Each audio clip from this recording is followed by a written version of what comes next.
Hello ladies and gentlemen, boys, girls, dogs, and cats, and welcome back to Calm Down Level Up. Today we are here for the first time in the End of a New Beginning mod. Pretty cool mod, I've been reading about it. Basically what this mod wants to do is it wants to simulate human history from the 1850s to 2050. So there's national focuses that get switched in and out, and a lot of really cool stuff happens in this mod.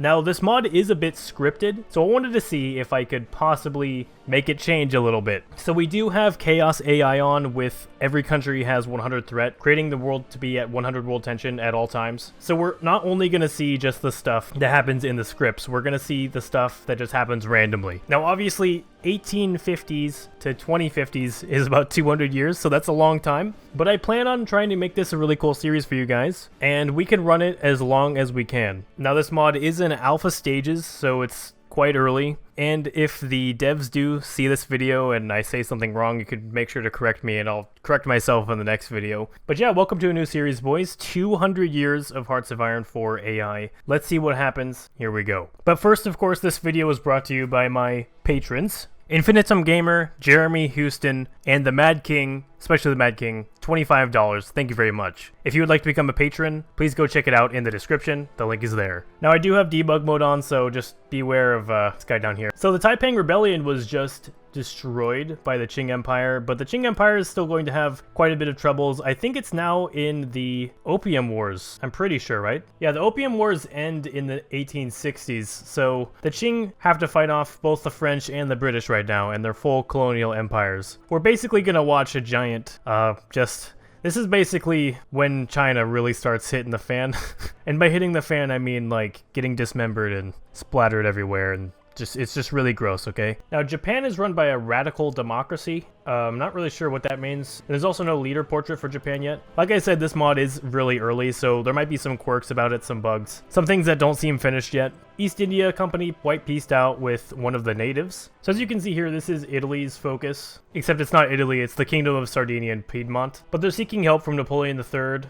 They have this minor focus tree here that eventually they'll be able to form Italy, and then they'll get an Italian focus tree. So right now, because of the Chaos AI, we have quite a few wars being justified right now. We have Bolivia justifying on Paraguay, hashtag make Bolivia great again, except Bolivia hasn't been made not great yet. They're still pretty great right now. We have the Grand Duchy of Tuscany justifying on Parma. We also have Prussia justifying on Hanover, so they're going to be taken over. We have Hanover justifying on Thuringia. Jeez. Spain is justifying on Brunei. Russian Empire is actually justifying on the Austrian Empire for 21%. Sweden is justifying on Finland. Bavaria is justifying on Saxony, and quite a few others. So already we're heading towards quite the alt history direction I was looking for. I wouldn't want this to just be 100% scripted, because then you guys would just be able to tell what's going to happen next and who's going to win. Bavaria has just declared war on Saxony. That's going to be a little bit hard to get, I think, because you're in a choke point there. Bavaria. You might be able to pull it off, though. Sweden also declared war on Finland. I think that's a bad idea, because Finland is a puppet, or a dominion of the Russian Empire. So the Swedes are now at war with the Russian Empire. I don't know what position the Russians are in right now, but the Swedes only have 8 divisions. The Russians have 40. Okay, so they've just justified on the Austrians. They might not declare it now because they're at war with the Swedes. Oh, they've declared it. Okay, so the Austrians have pulled off the front line and they're just going to hang out over here on the mountains. That's actually a good idea from the AI. Wow, I've never seen the AI like make a really smart decision like that. But they're actually this front line is poorly drawn. It's not even on the mountains, it's on the hills. Prussia has declared war on Hanover as well. They are going to fall so fast. They're being attacked by both sides, and Prussia just has far more divisions than them. They won't be able to defend themselves at all. And Hanover still did declare war on Thuringia. And Bolivia declared war on Paraguay. Boom. Prussia took one state, which is Hanover, right here. Sardinia Piedmont has now declared war on Lombardy Venetia. I think they're working towards uniting Italy right now. They're not at war with the Austrians as well. That's pretty bad for Austria because they're fighting the Russians and losing. And Mexico is having its civil war. I think this war is scripted, though, for the Italians to win against Milan and Venice. Wait, why is Parma at war with Tuscany? I guess we missed this war, or I announced it and I already forgot about it. But the Austrians have been encircled a couple times over here, and they're probably going to lose more divisions already. They're just not doing that great against the Russians right now. You could literally save this division right now if you just walked right over, but they're not going to do it. They want them to die, apparently. They could save this one, too. They could just walk right over there. But the AI is dumb. Apparently the Austrians justified on something as well. Oh, they justified on Montenegro. Are they actually going to do it? They are. The Austrians are still going to take over Montenegro while they're at war with 2 other places. Budapest has fallen to the Russians. So looks like the Austrians are actually going to get conquered by the Russians. I'm not sure what they're going to do in a peace deal. I mean, this is really changing history already. Without the Austrian Empire in the 1850s, I mean, the world's going to be a lot different later on.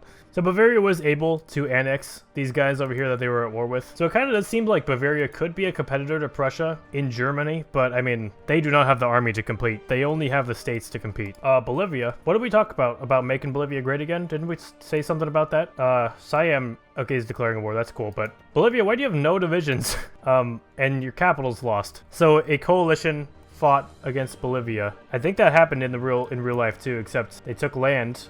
And this time, they didn't take any land. Bolivia is still great, without any divisions. Hanover declared war on Hamburg. That's interesting. But I thought the Hanover was gone. Oh no, they're still here. They're over here. Hanover's still alive, they just don't have Hanover anymore. And they, in no way, can reach Hamburg at all. And even if they could, they have 0 military factories and no divisions. Germany, or Prussia, I should say. I don't know why you left them alive. I mean, it's quite sad, actually. Siam just took a state, so Siam's getting pretty big. They do only have 1 factory and 3 divisions. I'm not sure what everyone's factory count is like early in the game, though. I think everyone's factory count might be pretty low. The British factory count is 6 military, 16 civilian. The Russians only have 12 military and 30 civilian. Even the biggest countries don't even have that much, because it's 1858, obviously.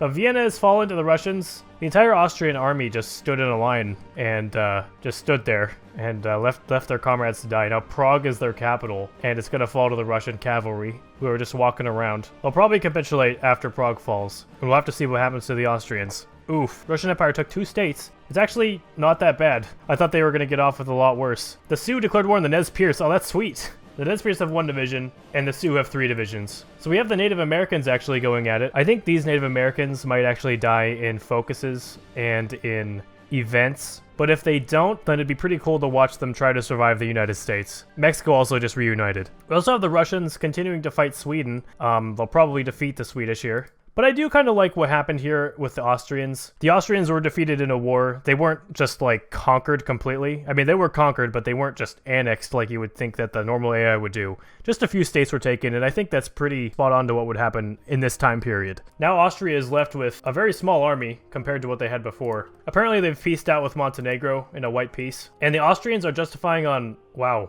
Württemberg. That's going to be a difficult one, Austria.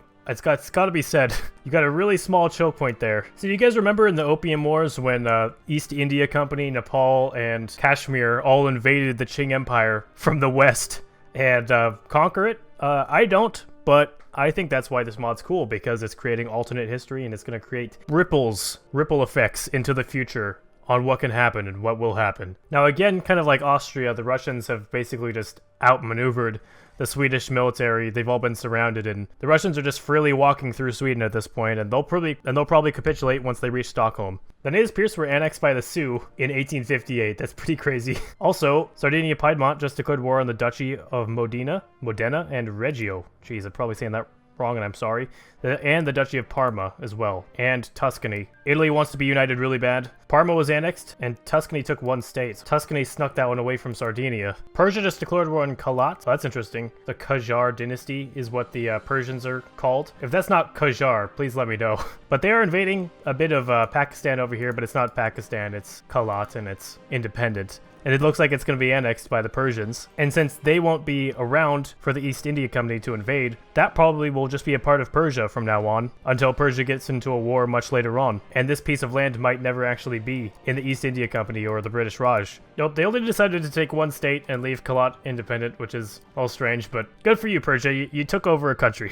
Belgium declared war on Luxembourg. Wow. And Oldenburg declared war on Bremen. So Belgium wants to reunite the Benelux pretty early, I guess. I don't think Belgium was even a country for this long by the time of 1858. The Nguyen dynasty has declared war on Pathay Rebellion. The Nguyen dynasty declared war on a rebellion. Oh, this guy, Panthay Rebellion. The Nguyen dynasty is Vietnam over here. They've got 2 divisions, and I guess this rebellion just has really nothing for a country with 2 divisions to be able to declare war on it fairly easily. Sardinia-Piedmont made peace. 1 state was taken, and 8 8 full equipment were annexed. But Piedmont's divisions are rising. They're up to 7 now, which is interesting. We're probably going to watch Italy rise to be pretty strong. Alright, so at the end, Sweden and Russia just declared a white peace. Nothing happened there because Sweden lost. They were the ones that declared the war. Also, Austria declared war on Württemberg. Let's see how that works out for you, Austria. Belgium took 1 state and Luxembourg was annexed, so Luxembourg no longer exists. Sweden, not only... Just because they weren't annexed, that doesn't mean they're not in a bad spot, though. Oh god, wait. Denmark is now justifying on Sweden. Denmark wants to rebuild their empire. But all of Sweden's divisions were destroyed. Sweden is in a very bad spot. They only have 2 military factories, and they're supposed to rebuild their army. And they have 16,000 manpower. That's not going to happen, Sweden. I'm sorry. Denmark's probably going to take you over with their 4 divisions. Wow, the casualties are super low over here. 9,000 dead Qing, and the UK 742. East India Company 2,000, Nepal 126. The casualty numbers are actually really low for these wars. Over here in Austria versus Württemberg, we have 71 Austrians and 14 Württembergians. I should have checked Austria versus Russia's casualties, but I didn't see that. Sweden is also justifying on Finland again. God, they just don't understand. Also, the Ottomans have apparently just justified on Jabal Shamar. Let's find where that is. Oh, that's right here. That's in the Arabian Peninsula. I think the Ottomans could be a really good contender for a really strong country in the future. They have 14 divisions and 6 factories right now, but I don't think that this game will be able to very accurately depict the fall of the Ottoman Empire. So the Ottomans might just stay strong for a really long time. Unless their puppets start rebelling against them, then that could create a problem. Brazil just declared war on Peru. That's pretty big over in South America. Wow, Brazil has 5 divisions. That's pretty crazy to see. Oh, there appears to be a pretty big peace conference. The Qing and the French Empire white peace, and the Qing and the UK white peace. Are you serious? That whole war was for nothing. The Qing are still alive, but their army is destroyed and dismantled. They have 19 divisions now. They had probably around 30 before. Well, Qing Empire, it's 1958, and now you have to accept all of the opium that the British send to you. But thanks everybody for watching this episode. If you liked this video, make sure to like, favorite, and subscribe if you guys are new. Let me know if you like this series and you want to see more of this. I would like to go as far with this as I possibly can, and I hope you guys would like to join me with that as well. Let me know any suggestions you guys have in the comments for future videos, and I will see you guys all next time. Peace.